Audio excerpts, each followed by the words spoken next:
Good morning, everyone. Today I have set aside the time to finally make the long-awaited video for the everyday sock, which is a part of my Farmhouse Socks book. So I'm going to be going through this sock step by step throughout the entire pattern. And that way, if you have any questions about any of the techniques used, hopefully this will answer any of those. And let's go ahead and get started. I'm going to make just a small size so that we can get through this tutorial. So let's start with the foot sizes, the finished sizes. The foot circumference, what that's talking about, it's measured around the center of your foot. So you're going to measure around basically your arch, and that width, that circumference measurement is what you're going to use to choose the size that you'll knit. Make sure you do, I'm just going to pull the book over here. Make sure that you do a test swatch for the gauge. You want to make sure your gauge is on. If you don't test and your gauge is off, the sock is obviously not going to turn out. Needle sizes, I like to knit with 5 double-pointed needles at a time. Having 4 needles, one for each side, that just works really well for me. I find it's easiest to avoid ladders that way, and it's most comfortable for me. But you can do whatever's comfortable for you. If you want to use circular needles and use magic loop, that's fine as well. This sock requires a fingering weight yarn, and I recommend wool yarn for socks. Typically it tends to breathe a lot better, it holds its shape really well, and it's got good stretch to it. So that's kind of an overview of this section of the pattern. One note that I'm going to go over before we start methods top to bottom. This sock is knit top down, and the back of the cuff, it's got a folded cuff in the back with a little raised lip to help pad your heel, which makes it really comfortable to wear with shoes. You can see in this picture, it's got this raised heel right here. We're going to do that, and that's the very first thing we're going to do. We're going to knit this whole section, and then you fold it in half, and then you're basically going to seam it down, and that makes that nice padded raised heel in the back. And then we'll knit down from that. So let's go ahead and get started.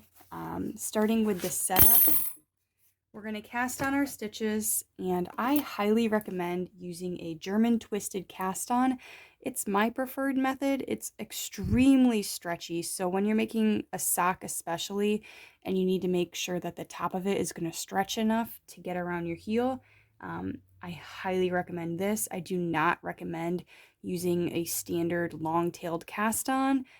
It is almost always too tight. So I'm going to go over the German twisted cast on method with you.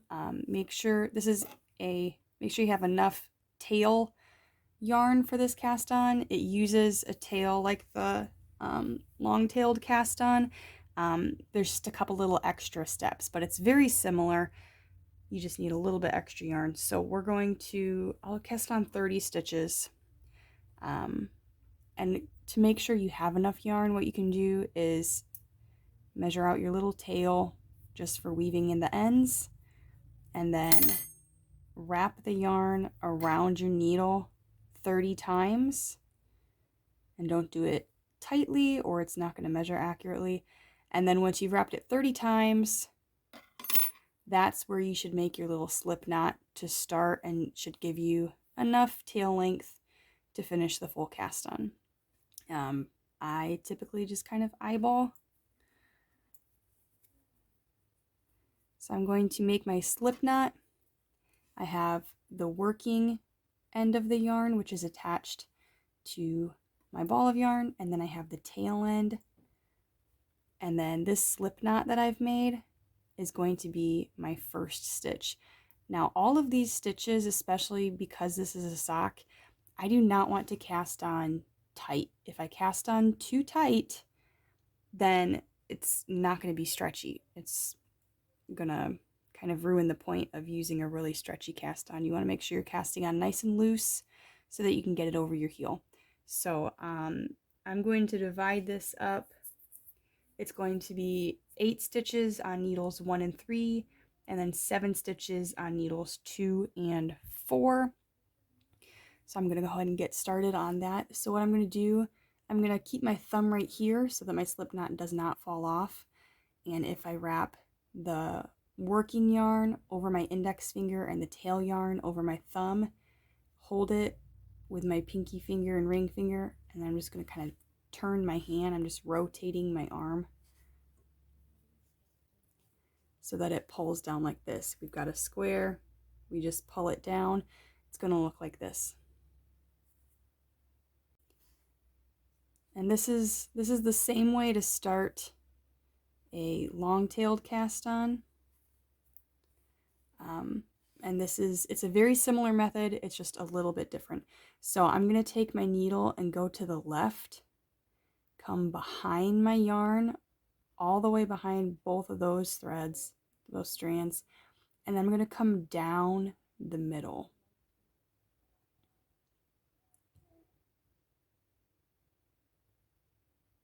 And then I'm going to come over and I'm going to grab this closest strand of yarn. I'm going to go back to the left. I'm going to go back up through the middle, to the right and around, and then release the thumb, pick it back up, pull it a little bit tight, but not so tight, just pull it enough that this little loop down here is secure. And you want to have about a needle width between these stitches to keep it nice and loose, and then we'll do that again. So we're going to go to the left of all of the strands, come all the way around the strands on our thumb, go down the middle,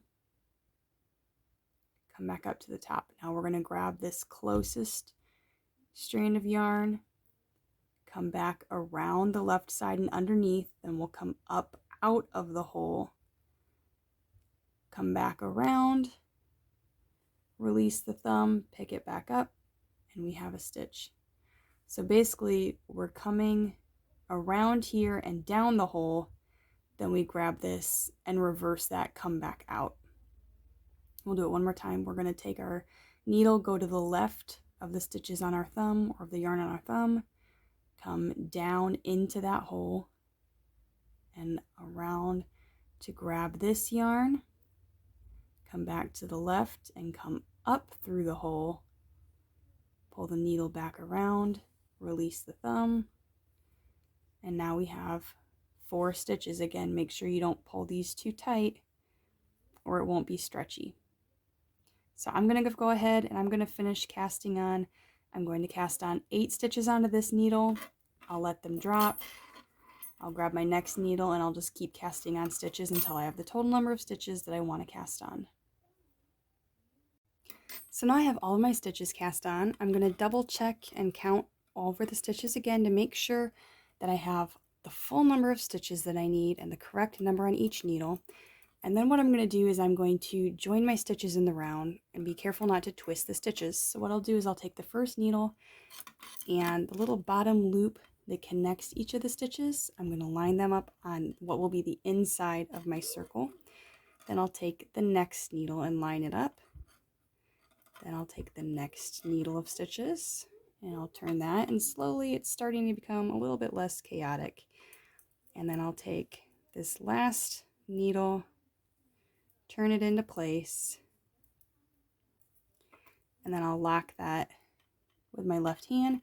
And now what I'm going to do is I'm going to check, make sure that all these bottom loops are all on the inside of my little circle here, my square. And that's to make sure that they're not twisted. What that would look like is if it was twisted, it would look something like this. Let's see if I can focus in on that. So you can see that the bottom loop it wraps around the needle here, that's twisted. And you want to make sure that doesn't happen, because then you're going to knit twisted like that and have a really chaotic loop going on. So you want to make sure your stitches are not twisted. And then with the tail and working end of the yarn on this side, we're going to knit into the first stitch that we cast on. We're not turning around and knitting back into this stitch where the yarn is at. We're going to knit into this last stitch that joins our stitches in the round. And I like to do this at least the first couple stitches with the working end of the yarn and the tail end of the yarn of the cast on. I think it helps eliminate the gap a little bit better. So I'm going to, the first 4 rounds are knit. So I'm going to knit that first stitch, and then I'm going to pull a little bit on the yarn, make sure that it's nice and tight, and this will help avoid a gap when you join in the round. I'm going to knit, I guess, 3 to 4 stitches with both ends of this yarn, and then I'm going to drop the tail end of the yarn, that's the one that just ends, and I'm going to just grab the working end of my yarn, and I'm going to continue, and I will knit, get that out of the way, I'm going to knit the 4 rounds that it tells me to knit. So I'm going to knit all the way around, and what you can do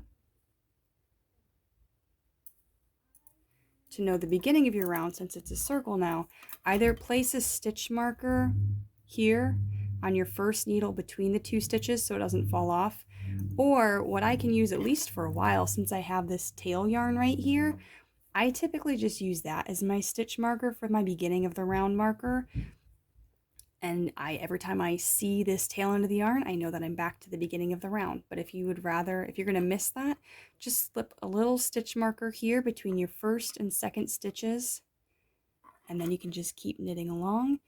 Knit 4 rounds that way, and then we'll move on to the short rows. All right, so now I've worked my 4 rounds, and we're ready to get into the cuff short rows. This is what's going to make the little raised back on this sock. So these short rows are worked over just the first 2 needles of the sock. The first needle, if you're just using 2 needles with magic loop, it's just going to be that first needle.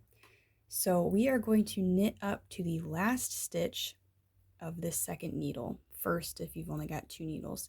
So we're going to knit up to this stitch. This is my first stitch. I'm going to knit up to this stitch.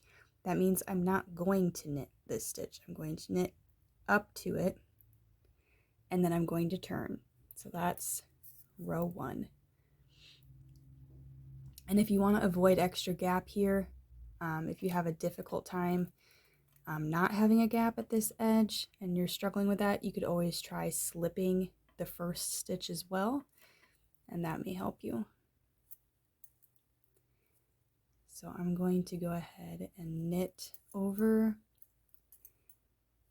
the first needle, knit across that whole needle, and then I'm going to knit up to the last stitch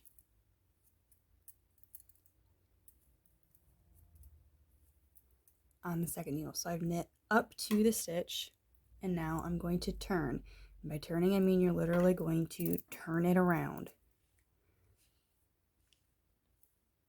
Now we're going to make a double stitch. This is German short rows that we're using. So I'm going to insert my needle purlwise. Let's see if that'll focus.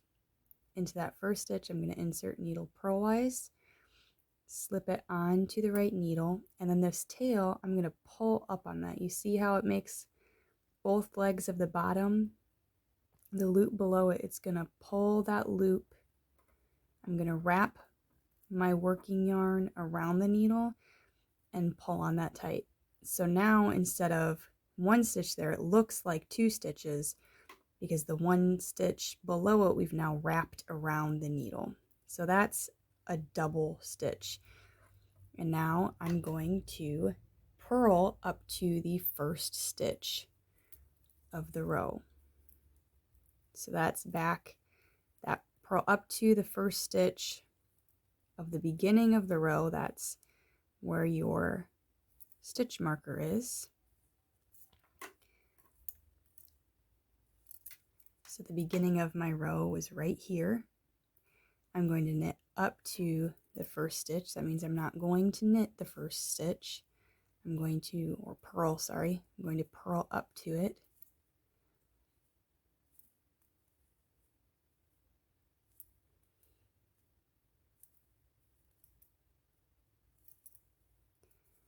So I've purled up to the first stitch, and now I'm going to turn. So I'm going to turn it around. And now I'm back at the right side. So I'm going to make a double stitch. So I'm going to insert my needle purlwise into that first stitch, and then I'm going to wrap around my working yarn and pull on it. And by pulling on it, we get the loop from below wrapped around the needle, and that's a double stitch. And now we're going to, we made that double stitch, and I'm going to knit to the double stitch.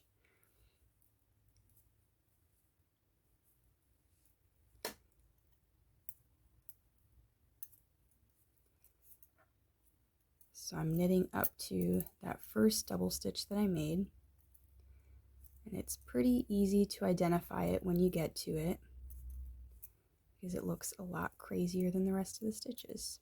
So I can see right here this really funky looking stitch.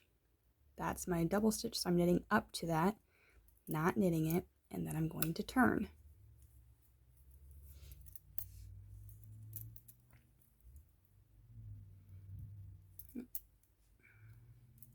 Got my yarn wrapped up there. All right, so now I'm going to make another double stitch. I'm going to take my right needle, insert it purlwise into the first stitch on the left needle, move it onto the right needle, and then I'm going to pull up on the working yarn and then wrap that around my needle and continue to purl up to the next double stitch. So now I'm going to purl up to that first double stitch that I made on this side. And again, I'm going to purl up to it. I'm not going to purl the double stitch. I'm going to stop right before it.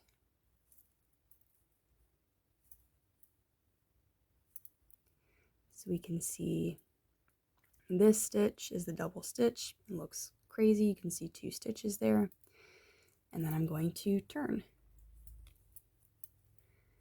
So now I'm going to repeat rows 3 to 4 for the number of sets that the pattern tells you to do. In this case, I'm going to do it one more time. So I'm going to repeat row 3 and then row 4, and then I'm going to keep moving on. So I'm going to repeat row 3, which was make a double stitch. So I'm going to slip that first stitch onto my right needle, pull up on the yarn, wrap it around that needle, and then knit up to the double stitch. So the first double stitch that I get to, I'm going to knit up to that and then turn.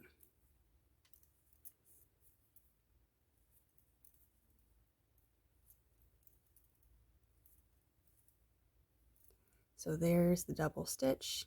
I've reached the first, I've knit up to the double stitch, and now I'm going to turn, and I'll repeat row 4 now, which is to make a double stitch. So I'll take this first stitch and slide it onto my right needle, pull up on the yarn, wrap it around, and then purl up to the double stitch.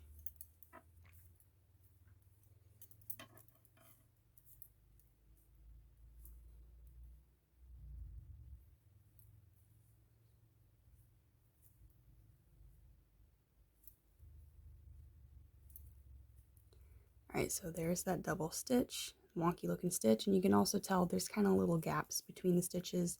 That's another good way to tell that that's the double stitch. So then I'll turn it around, and I've repeated that set of rows 3 to 4. Now, the next row, first thing I'm going to do is make that double stitch. And then I'm going to knit up to the first double stitch that I get to. And now we're going to start getting rid of these double stitches. And in German short rows, we're going to do basically what we're doing. We're going to decrease 2 and then recreate 1 on the other side. What these stitches are doing is eliminating the gaps between row to row. So it's important to make 1 every time you turn. And since you're making 1 every time you turn, you have to eliminate 2 at a time to get rid of 1 each set. So I am going to, it says KDS twice. That means knit double stitch twice. So this is the first double stitch. I'm going to knit this double stitch, and I'm going to knit the double stitch as the 1 stitch that it is, even though it looks like 2 stitches because it's got those 2 legs. It looks like a double stitch. We're going to knit into it as 1. So make sure that when you insert your needle, you get both of those legs. We're going to knit that double stitch to get rid of that one, and then we're going to knit 1 more double stitch because we're going to have to remake this one when we turn to make sure there's no gap. But this double stitch we're done using completely. So now we're going to turn. Make sure we don't get our yarn all tangled up. And then, so now we're going to make double stitch. We're going to slide this stitch back to our right needle, pull up on the leg, wrap it back over. So this is once again a double stitch to eliminate the gap. So a lot of these double stitches will actually be worked into a double stitch twice. And now we're purling back across, and we're purling up to the double stitch. So we're purling up to the first double stitch that we meet. And I find on the purl side, it's a little bit harder to purl those double stitches. They can get a little bit tight going from this angle. So you really want to make sure that you get both of the legs. And for me, it helps if I look at it from the right side. And that way it's a little bit easier for me to see that I have both of the legs. And then I roll my needle under, and I'm going to purl that double stitch, and I'm going to PDS, purl double stitch, twice. So I did it 1 time. Now I'm going to insert my needle into the next double stitch, and I'm going to purl that as well. And then I'm going to turn.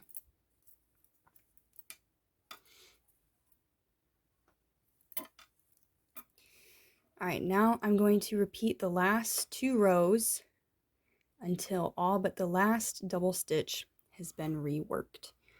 So I'm going to take this double stitch, or this first stitch that was a double stitch, and I'm going to turn it back into a double stitch now. And then I'm going to knit up to the first double stitch that I find.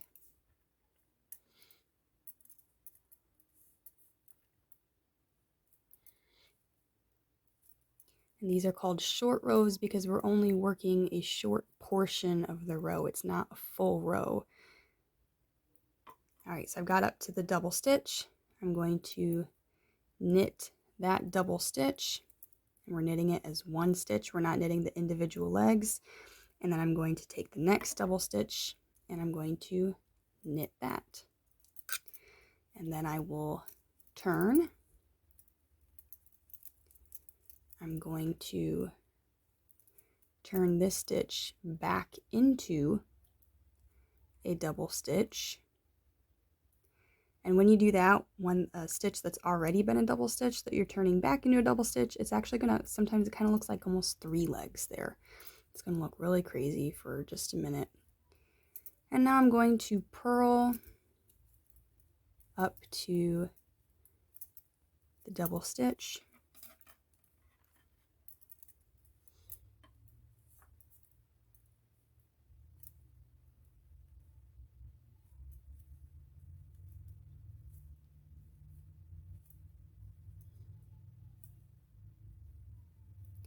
I'm going to take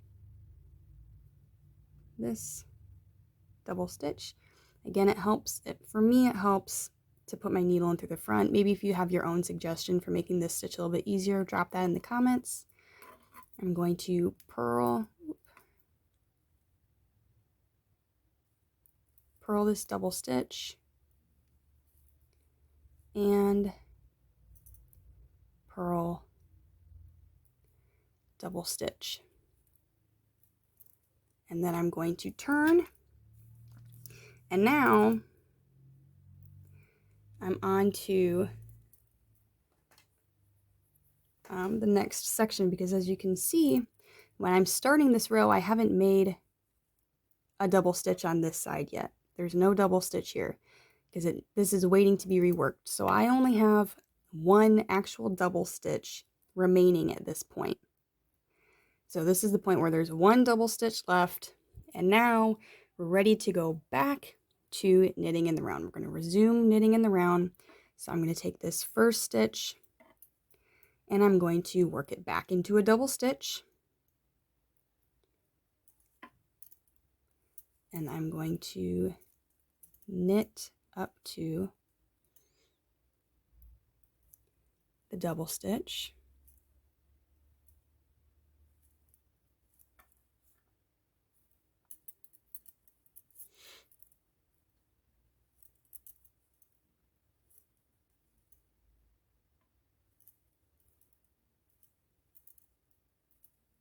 Here's my double stitch. Looks really crazy at this point. Going to knit that, and then I'm going to knit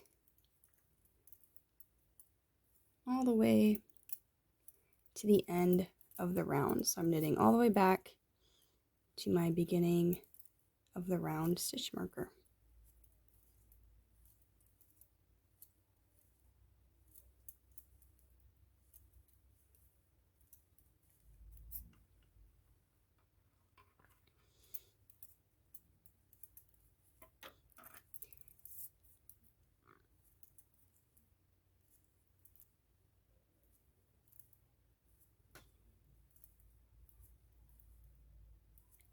Alright, so since I'm using the tail end of my yarn as my stitch marker, I can see I've reached that.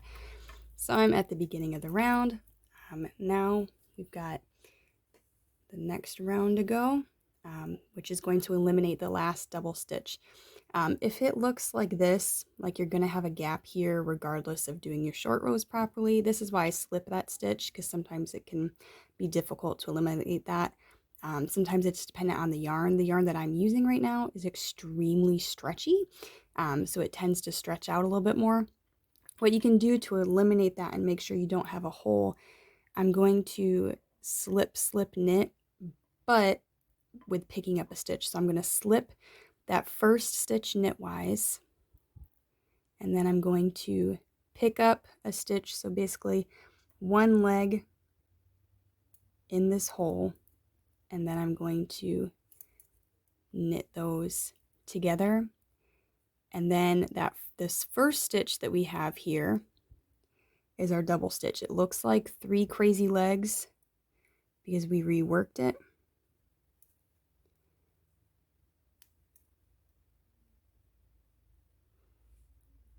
can be a little bit difficult to get your needle in there, but you really want to make sure that you get all of the legs, or you're going to drop some of the double stitch. All right, so you can see there, I can see that I have all the legs. There's no little yarn between my needles.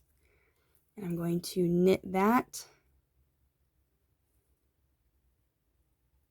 Looks like I split my yarn. And I'm going to pull that tight, make sure there's no gap there at all. And now I'm going to knit to the end of the round. And all of my double stitches are now gone. Everything is back to a normal stitch.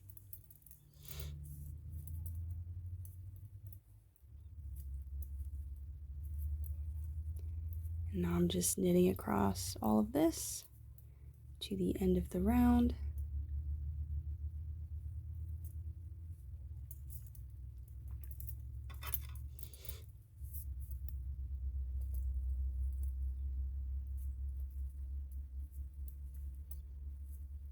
If you need more help with your German short rows, there's all kinds of great videos out there that really break down German short rows even more and have all kinds of tips and tricks. If you're struggling with them, I highly suggest looking those up if you're still struggling with this.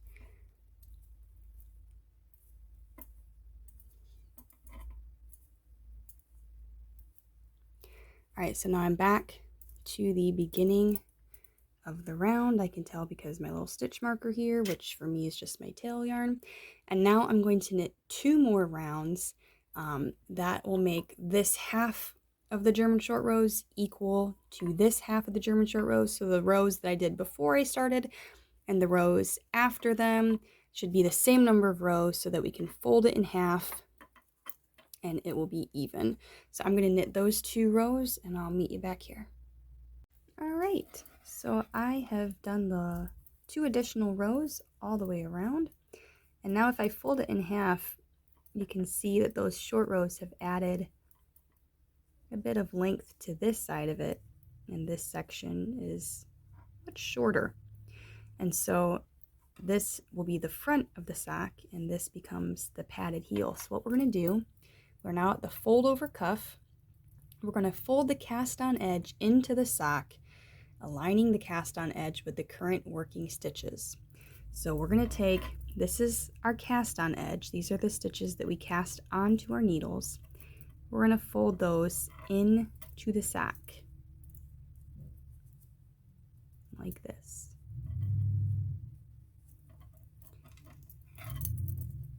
And the German short rows make it really easy to fold this part.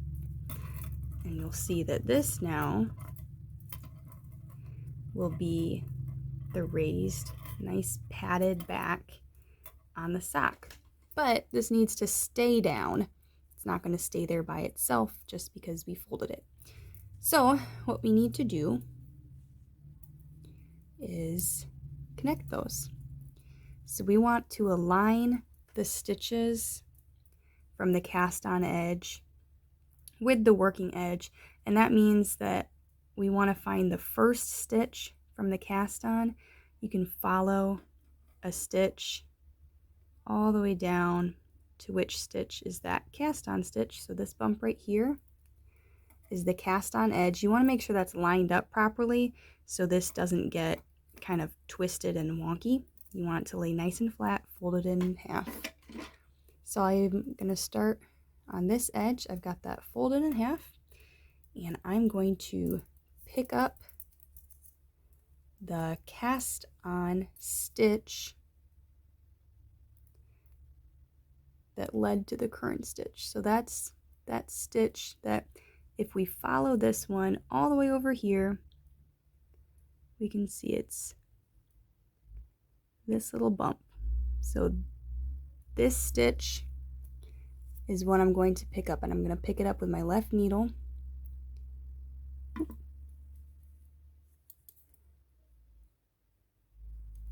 right, so I've picked up the stitch that I cast on, and I'm going to knit those 2 stitches together. And that just joined my cast on edge to my current edge. So it closes it off, it seams it, and then I'm going to knit one. You could connect every single stitch if you want to. I found that when I did it that way, it stretched it out a little bit. It didn't hold its shape very well, and then it didn't have as much stretch. And so I do every other stitch. So then I'm going to go back to my cast on edge, and we'll skip a stitch since we knit one, and we'll pick up the next cast on stitch. You can use your right or left needle to pick it up, whichever is easiest for you. And if that back stitch, if the cast on stitch, if that gets twisted, that doesn't matter because it's on the inside of the sock, you're not going to see it. So aesthetically, it does not matter if that stitch gets twisted. So I picked that cast on stitch up. Now I'm knitting it together with the stitch from my working stitches, which are the stitches that are on my needle currently. And then I knit those together. And we can see that we're now joining all these stitches together. I'm going to knit one. I'm going to come back and I'm going to pick up the stitch.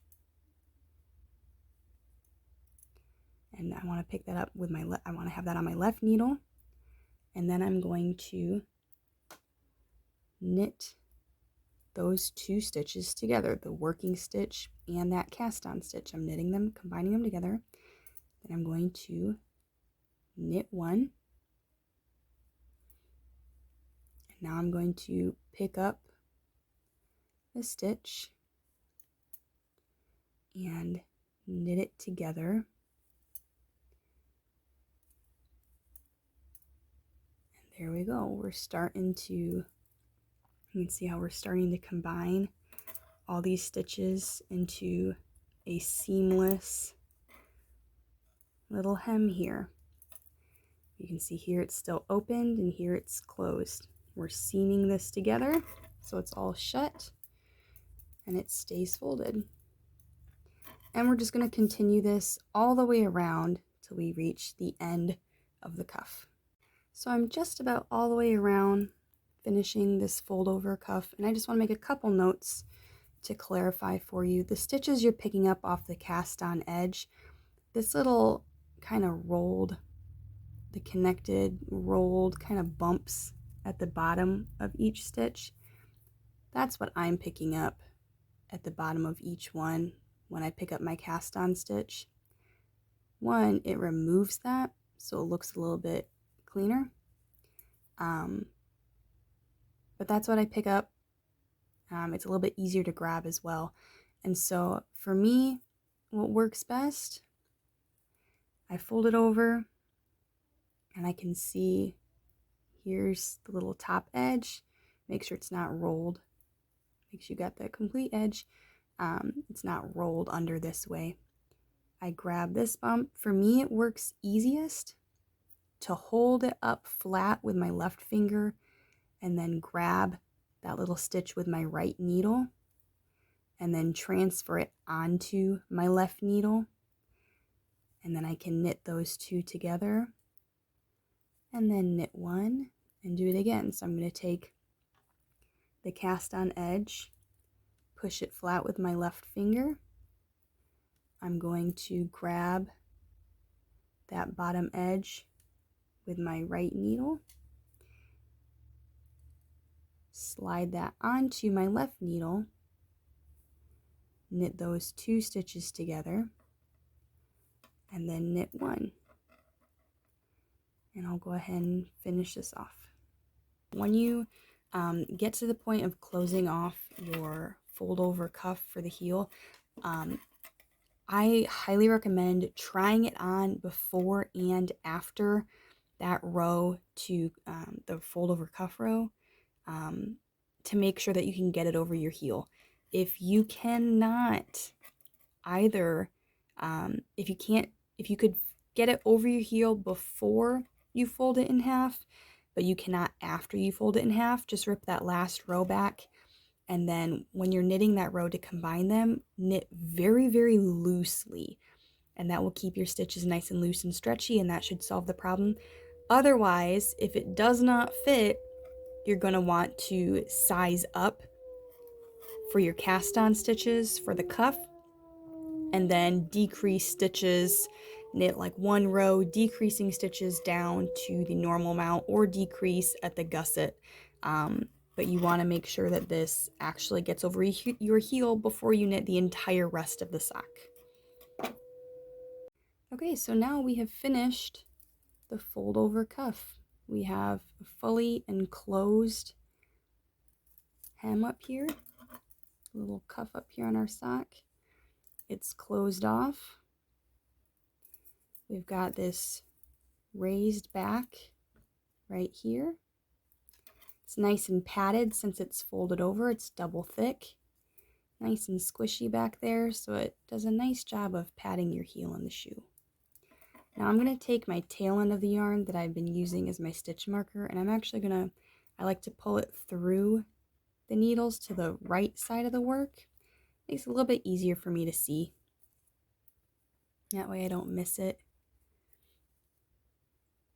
And at some point here, really once I finish the heel and then the heel turn, and then I can't, this really isn't at the beginning anymore.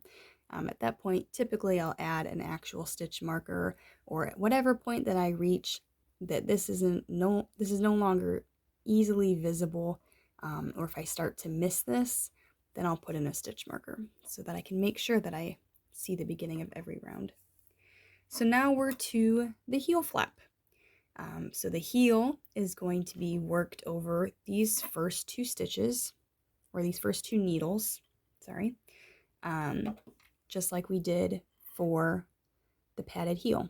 When we did our German short rows over here, those same two needles are what we're going to work the heel on, and that's what keeps our padded heel up here on our actual heel and doesn't end up in the front of our foot.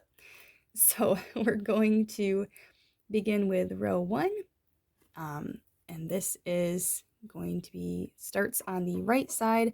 This is a heel flap sock, so we're going to work these two needles back and forth now.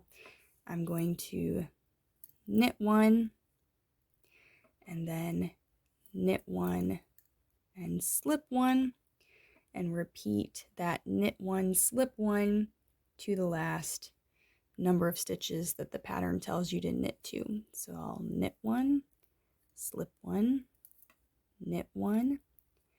When we're slipping one, we're just slipping it purlwise to the right needle. We're not doing anything with it, we're just moving it over. And I'll continue that. Knit one, slip one, knit one, slip one, knit one, slip one. And then I'm going to knit that last stitch, and I'm going to turn.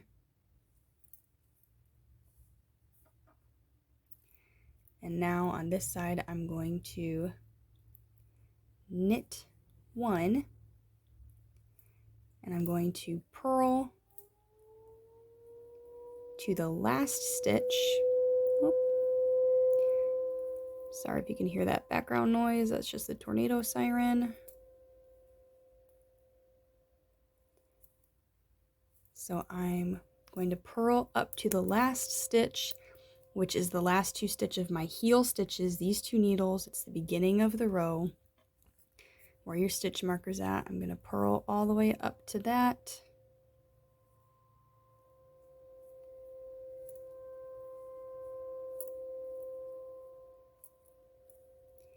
And since I'm purling up to it, I'm not going to purl it. I purl until I reach that stitch. Now I'm going to knit that stitch. And the reason that we knit the first and the last stitches on the wrong side is so we get these little garter stitch bumps. That's going to help us pick up our stitches when we turn our heel, when we start the gusset. So row 3, you'll see, is the opposite in terms of the slip stitches of row 1. So we're going to knit one, and then instead of repeating a knit one, slip one, we're going to repeat slip one, knit one. So that alternates that, so we don't end up with the giant ribbed lines in the back of our heel.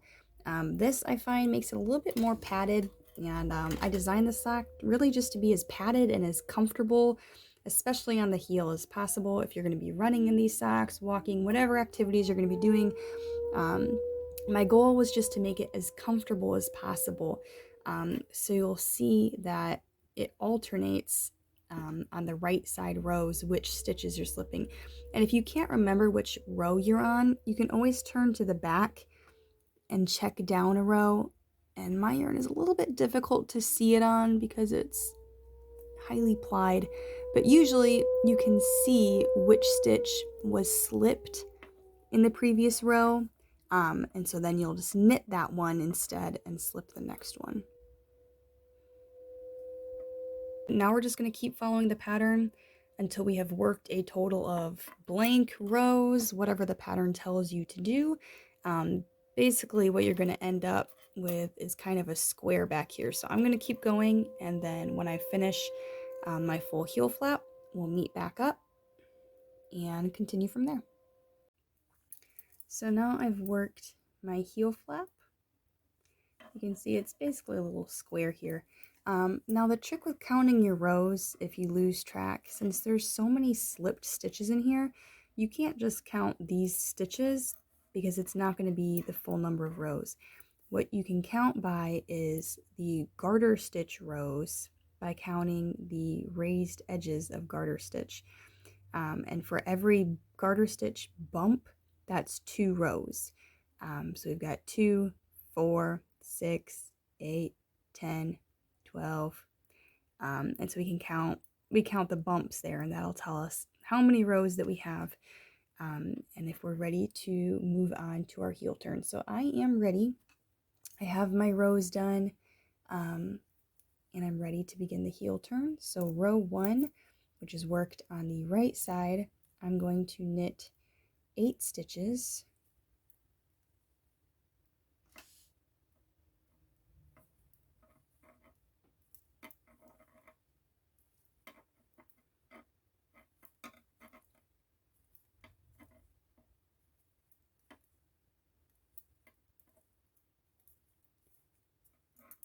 And then I am going to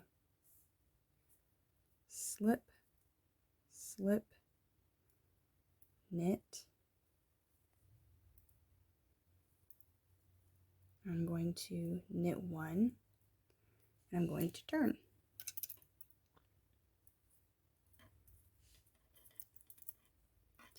And now I'm going to slip 1, purl 3, so 1,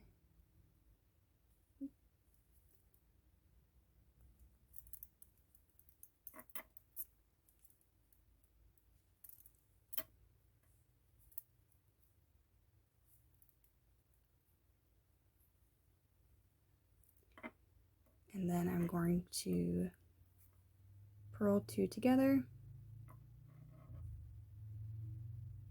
and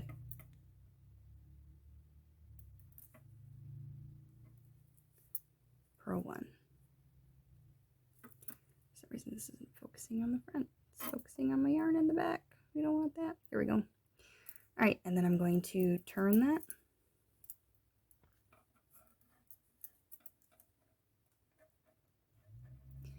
And then I'm going to slip 1 and knit to 1 stitch before the gap.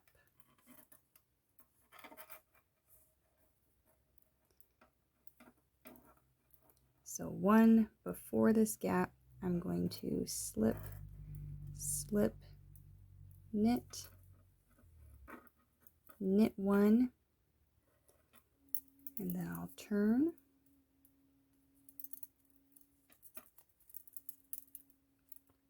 There's a couple sizes in here this number is off on, so I'll put those updated numbers in the description down below. Now I'm going to purl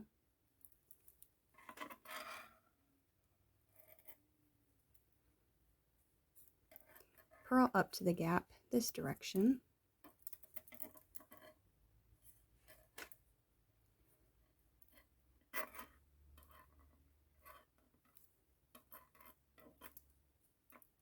So there's the gap. Why this won't focus on the front. Here we go. And then we're going to purl those two together and purl one, and follow the numbers in your pattern or the updated numbers in the description below.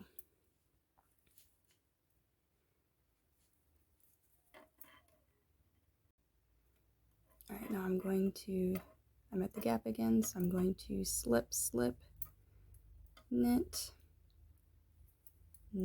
that stitch, and then I'm going to turn.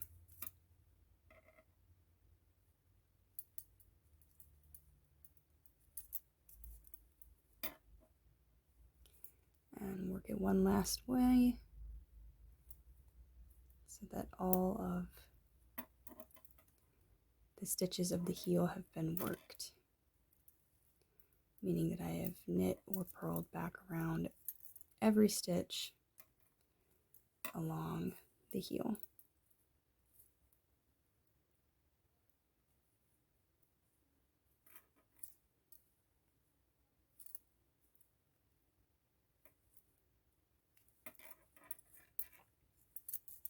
Now I'll turn one last time. I'm going to slip this first stitch to help eliminate a gap. I'm going to knit all the way across the heel.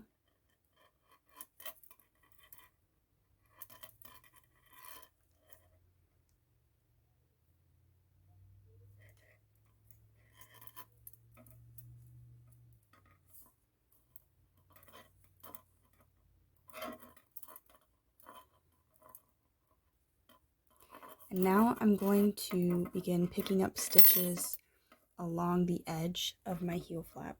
So what I'm going to do is I'm going to, for the gusset, we're going to knit across this is now going to be our first needle. We're going to knit across these stitches, and then, so we'll knit these. We're going to place a new marker right here for the beginning of our row, because this is where we're going to be starting now. So I will go ahead and grab a stitch marker.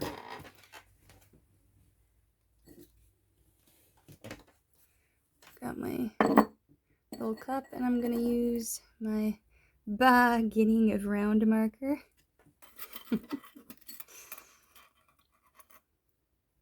And that gets placed here in the middle of the heel now.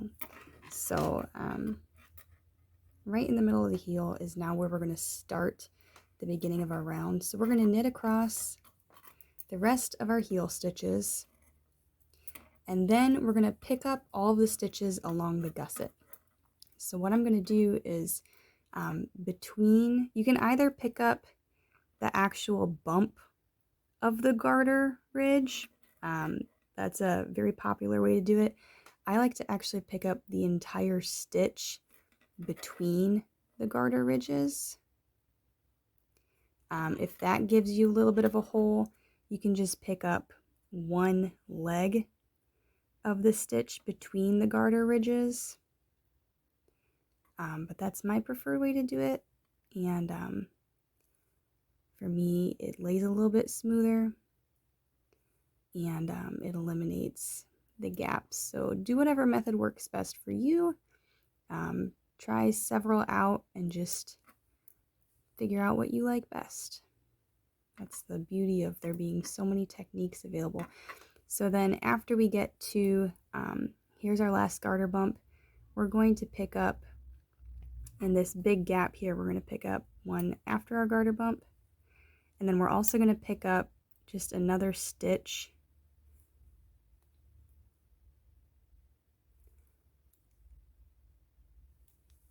in that little gap. That makes sure that we don't have a hole here between our picked up stitches and the top of the foot. And then I'll grab my 5th needle, I'm going to knit across the top of the sock. So I'm going to knit these 2 needles that we've been ignoring over here.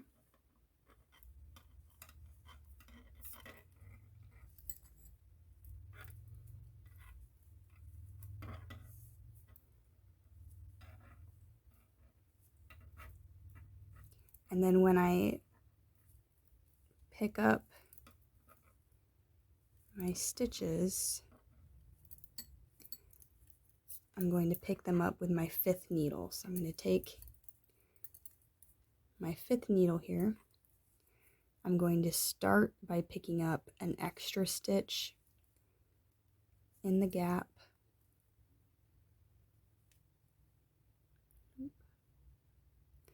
Don't want to split my stitch. And then I'm going to go ahead and start picking up stitches along the garter ridge. If you start, if you're doing the gaps like me, if you start in a gap before the garter ridge, then end in a gap before the garter ridge. If you start after the garter ridge, then end after the garter ridge. Otherwise, you might pick up too many stitches.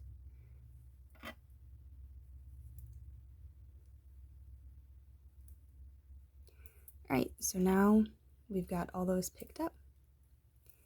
And we're going to, on this same needle, knit now to the end of the round, which now ends in the middle of the heel. And the reason we changed that to the middle of the heel is so that when we get down to the toe, it makes it easier decreasing on the sides if we're not decreasing at the beginning of the round, since the beginning of the round was originally at the sides of the sock.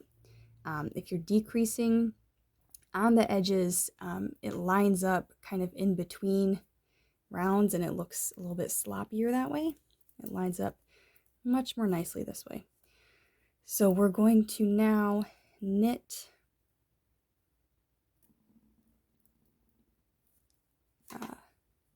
to the last 2 stitches.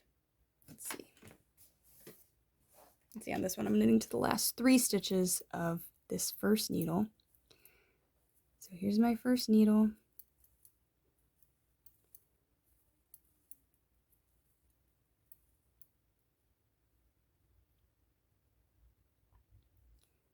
I'm knitting to the last 3 stitches. I'm going to knit 2 together, knit 1,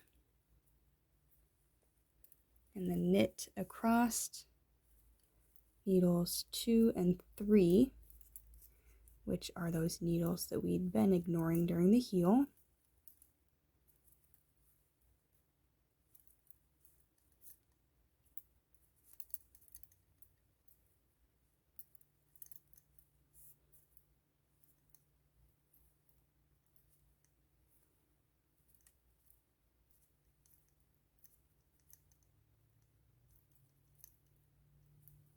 And then to match the other side,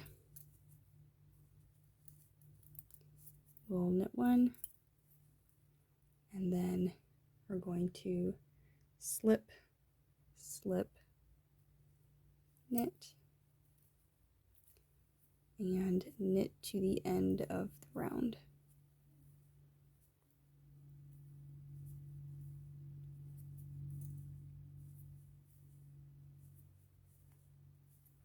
Which again is at the beginning or in the middle of the heel. The beginning is in the middle of the heel now. So during the gusset here, we're going to be decreasing every other row. And so since we decreased that first row, the second row, we're just going to knit all the way around. This is actually technically round 3. And since we decreased over here on the last round, we are not going to decrease on this round.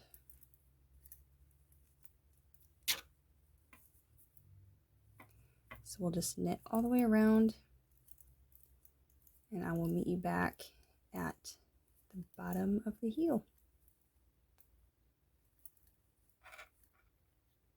All right, now I'm back at the beginning of my round, and so since we did not decrease the last round, we will decrease this round. So we're going to knit, we're going to repeat rounds 2 to 3, knitting to the last 3 stitches of needle 1, which is the last 3 stitches that we picked up off the gusset. We're going to knit 2 together, and then we'll knit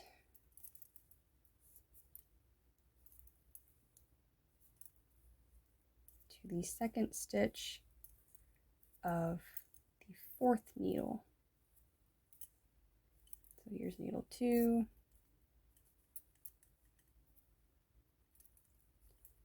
here's needle 3,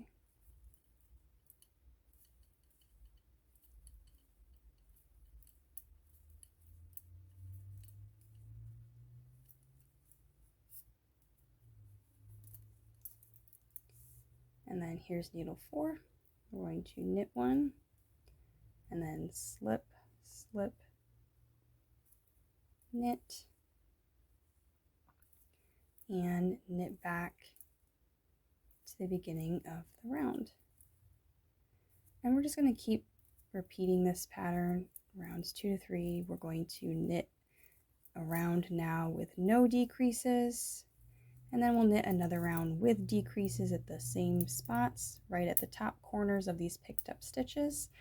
And we're going to continue to do that until we once again have the same number of stitches that we started with at the cast on. So the number of stitches we had before we began working our heel flap, once we have that same number of stitches again that the pattern tells you to have, we will no longer be doing decreases. So I'm going to finish my decreases and I will meet you back for the next step. So you'll see that in the next spot it says repeat rounds 2 to 3 until the sock measures a certain length. You will probably not be done decreasing stitches to get back down to your original stitch count yet, but this is where we're going to start the arch. You could start the arch later if you wanted to make a smaller arch support, and that's completely fine. That's just total preference. So when the sock measures the length that it tells you from the back of the heel, that's from this point, you're going to measure forwards. You're going to knit rounds until it measures that point, or if you're modifying the length, shortening or lengthening the length of the foot, it gives you the measurement that's remaining of the sock so that you can calculate how much more you need to knit until the remainder. So it says or until X amount of length remains of the total foot length. So then we're going to begin the arch, and it says begin working the arch section while continuing to decrease as established until you once again have the number of stitches on your needles that you began with. And it gives you those numbers there in the pattern. And then once you've decreased down to that original number of stitches, you're going to finish working the arch without further decreases. So we'll begin the arch, and let's see. We're going to do round 1, which is knit 1 and slip 1 to the end of the round. Knit 1, slip 1, knit 1, slip 1. Do your decrease there if you need to and keep that in pattern. And if that's tricky for you, what I would suggest is modifying where you place the arch. Finish all of your decreases and then begin the arch, and just have a smaller width of arch support if it's hard for you to keep track of your decreases and make those in pattern. And that's completely fine. You could shorten that, and that's just complete preference. So I'm going to continue this pattern all the way across the round, where it is knit 1, slip 1. What this is going to do is make it a little bit tighter around our arch to give it some more support, and it also adds some padding, which is really nice. So I'm going to finish this round, and then the next round we'll just knit across. All right, so I've worked my repeat all the way across the round, all the way around where I've done knit one, slip one across all of my stitches. Now I've got round 2 of the arch, and I'm just going to knit this round. If you need to continue working decreases, work your decreases on the round 2 where you're just knitting.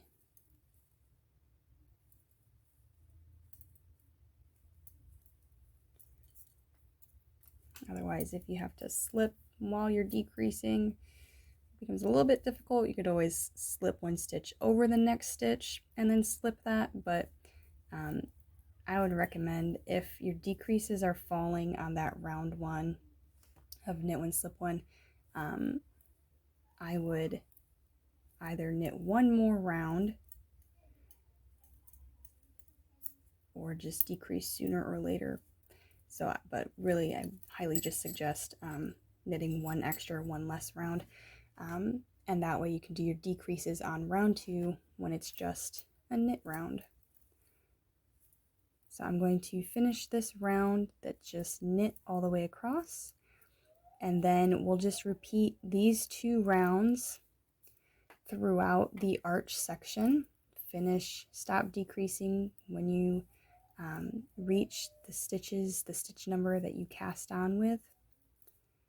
So if you cast on 30 stitches, once you decrease back down to 30 stitches, you'll be done decreasing.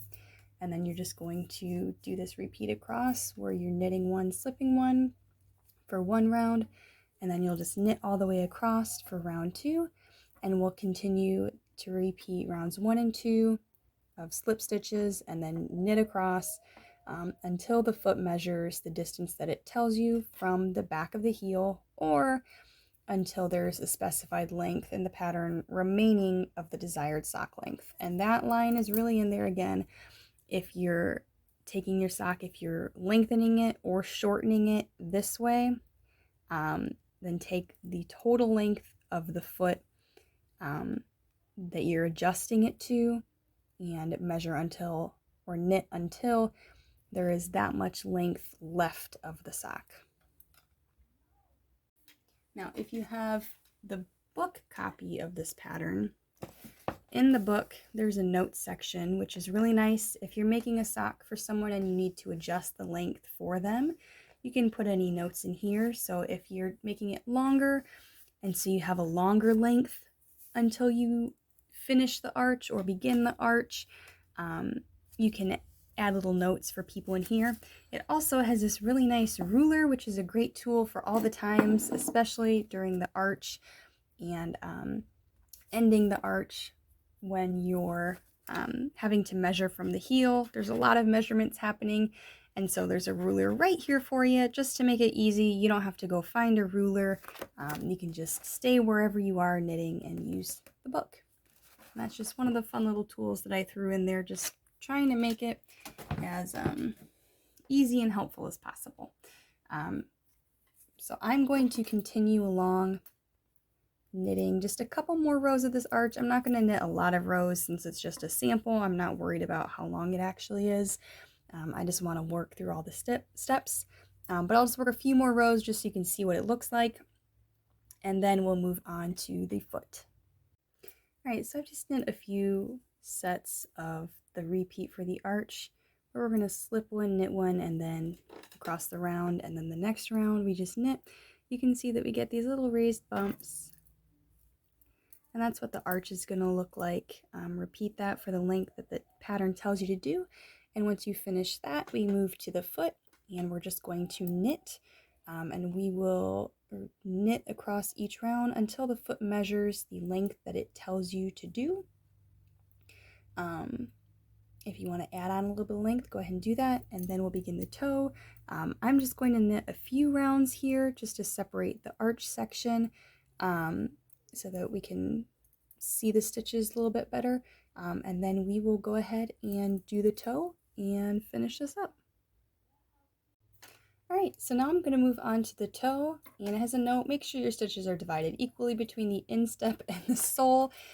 So if your stitches have gotten moved around between needles during any of the sections for some reason, just make sure that you have the same number of stitches at the top and the same number of stitches at the bottom, because otherwise when we start decreasing for the toe, it's going to end up uneven and make it really difficult to seam with our Kitchener stitch at the end.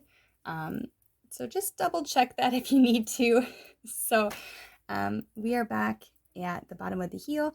At the beginning of our round, we're going to knit to the last 2 stitches of this first needle.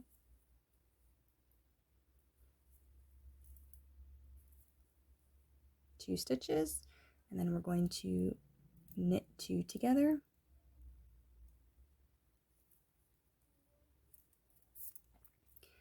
And then slip, slip, knit.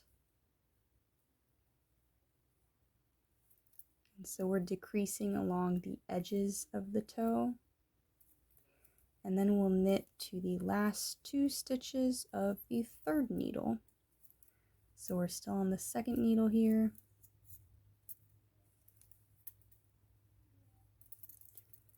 Here's the third needle. We're going to knit to the last 2 stitches.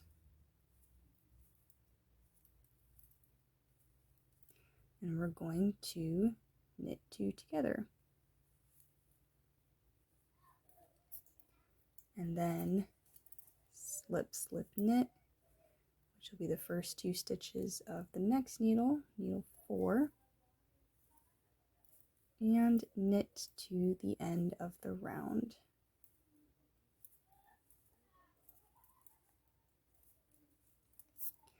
The next round, round 2, we're just going to knit.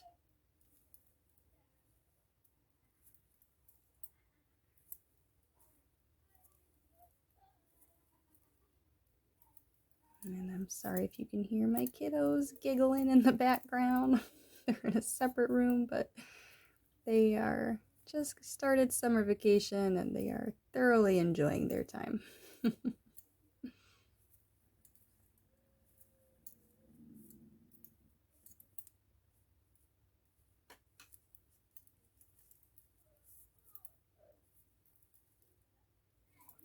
So I'm going to knit to the end of this round, and then I am going to repeat these rounds 1 and 2.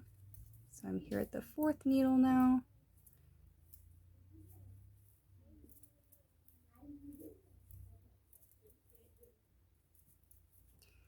So now I'm going to go back. I'm going to repeat round 1, which is to knit to the last 2 stitches of the first needle, knit 2 together, and then I'll slip, slip, knit the first 2 stitches of the second needle, and just follow round 1, the instructions for that, and then round 2, and we'll repeat those decreases of round 1 and 2 until there are only the number of stitches remaining that the pattern tells you to work down to, and then we will finish this up.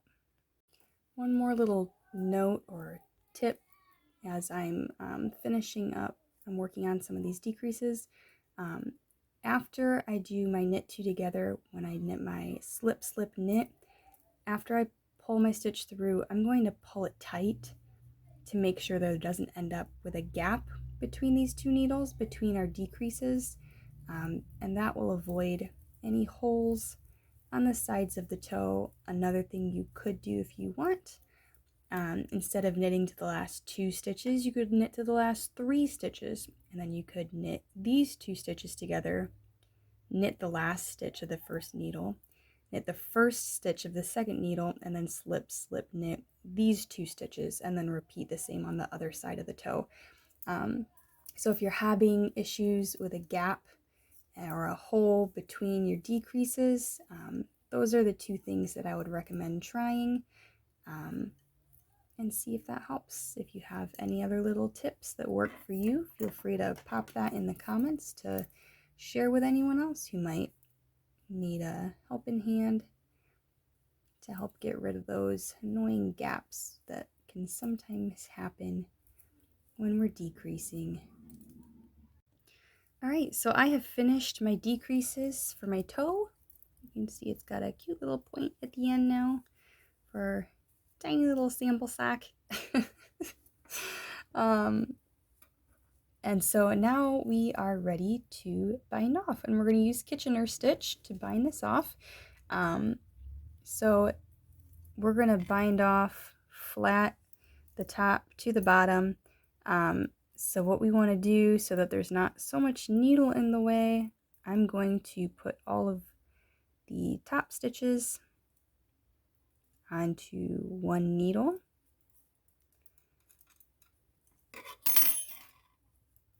So half, you can see that the decreases are on the side. Everything's lined up nicely. And then I'm going to, at the bottom here, I'm just going to knit to the end of the first needle so that my yarn is back on the side of the sock. So I'm going to knit, I'm going to remove my beginning of round marker and get back to the side.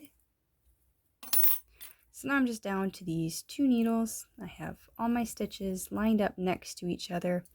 We're ready to begin Kitchener stitch. I'm going to take the working yarn and I'm going to cut it. And I'm just going to cut it there. Make sure you leave enough of your tail, make a tail long enough to basically knit the number of stitches on one of the needles. So with the last stitch that was knit in the back, we're going to do Kitchener stitch now. So there's 2 steps as the setup for Kitchener stitch, and then it's a 4-step repeat. So how I basically remember the setup, the first stitch on my needle is a knit stitch, and I'm going to do the opposite because I'm just setting it up. So I'm just going to take my yarn needle, tapestry needle, with the tail end of the yarn threaded through that. I'm going to insert it purlwise into the first stitch, and then I'm going to insert it knitwise into the first stitch on the back needle. And that's my setup. Now I'm going to move to the 4-step repeat of Kitchener stitch that we'll use for the rest of this bind off. So I'm going to insert my needle knitwise into the first stitch on the front needle, and I'm going to remove it from the needle so that it's just on my tapestry needle. You could pull the yarn all the way through at this point.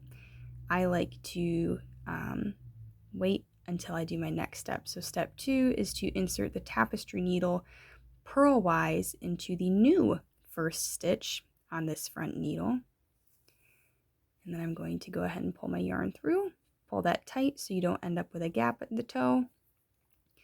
Now I'm going to move to the next 2 steps, which happen on the back needle.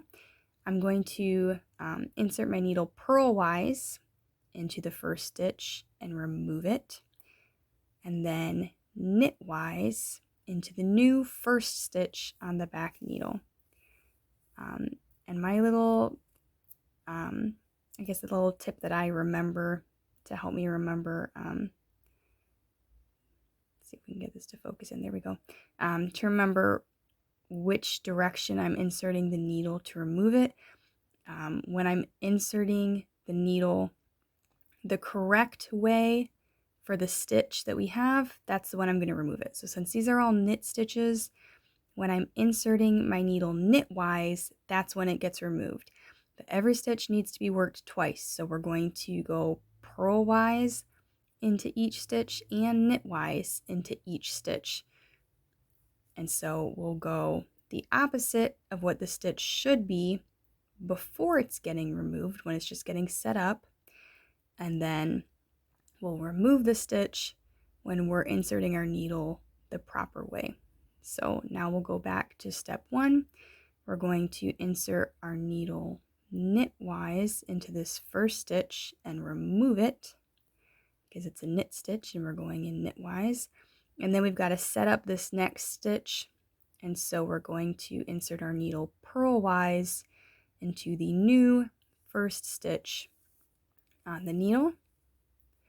Pull that tight, and then we're going to go to the back needle. We're going to insert our needle purlwise and remove, because you can see it's a purl stitch from where we're looking at it right now. And then we'll set up this new first stitch by putting our needle through knitwise. And we'll pull our yarn through, pull it tight enough that there's not going to be any gap. You don't need to pull it extremely tight. And then we're going to continue this repeat all the way until there's just 2 stitches remaining, at which point we will just pull them off our needles. So we're going to keep going, knit, purl, purl off, knit, knit off, purl, purl off, knit. And you can see at the top of the sock here, we're grafting these 2 halves together. So basically we're joining them together with a new knit stitch that our needle is making, our yarn needle. Knit off, purl,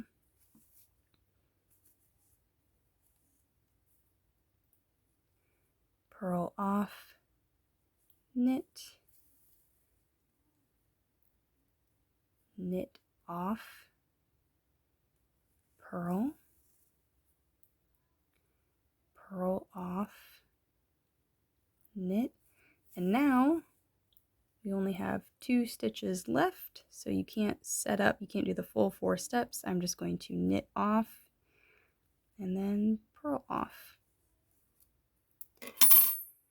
And we have finished the sock. Now all we need to do is bind in, we found off. Now we're going to weave in our ends. So at this little tail, what I like to do is leave my tapestry needle through the end, and I'm going to insert my needle like 1 stitch away or 2 stitches away into the decreased seam to the wrong side of the sock, and I'm going to flip it inside out while I pull that. And now what I'm going to do is I'm going to weave in my ends. So I like to go along the side because it's not as visible. I'm going to go down a couple stitches, and when I pick up each of these stitches, I'm actually splitting them in half. If you split them instead of just picking them up, it makes it a little bit more secure. And you don't want to put your needle all the way through to the front side, the right side of the sock, just far enough. You just want to pick up that back loop. And I'm just going down once, then back up with some stitches next to it, back down.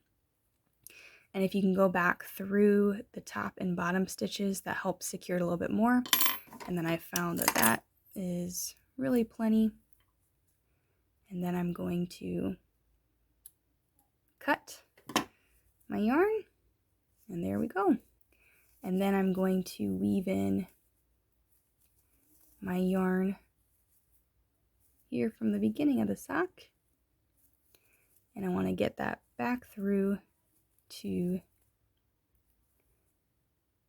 the wrong side of the work. I don't want this. I don't want to see this when I'm wearing my sock, or when my girls' stuffed animals are wearing this little sample sock. So I'm gonna put my tail into the yarn to the wrong side of the sock. One thing you can do if you don't want to weave this in, if when you joined in the round you did use your tail end of the yarn to knit 3 or 4 stitches, that secures this yarn, so you really don't actually need to weave it in. When you do your fold over cuff, you could tuck your tail end into the cuff and seam it in there, and then you don't have to weave this in at all. But I have mine out, so I'm going to weave it in.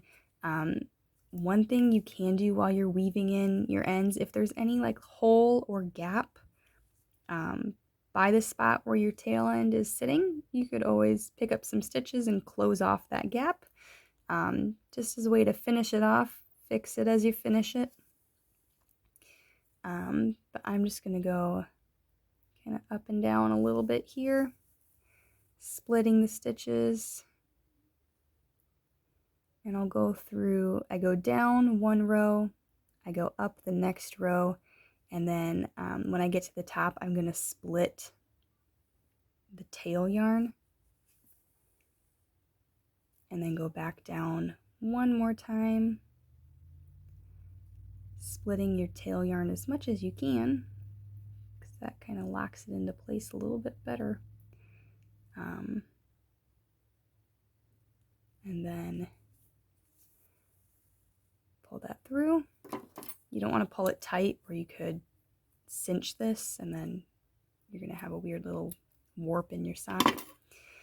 I'm going to put the cover back on my scissors. I'm done with my tapestry needle now. All of my ends are woven in. I'll turn this back out to the right side. And then I highly recommend you block your socks. But otherwise, we are done here. To block this, you're just going to take, you can take some warm soapy water or just some warm water, soak the sock thoroughly in the water, wring out the excess water, and then lay it flat to dry, or if you have a sock blocker, put it on there. And then we are done with the everyday sock. I hope this helps. If you have any other questions, if you have questions about the pattern itself, if you think there's an error in there, go ahead and send me an email and I'm happy to check it out. If you need further in-depth instructions with any of the tutorials, such as German short rows or anything like that, I highly recommend just checking out some more videos on YouTube for those techniques, and you should be able to find some solutions that way. And thanks for following along on this tutorial, and happy knitting!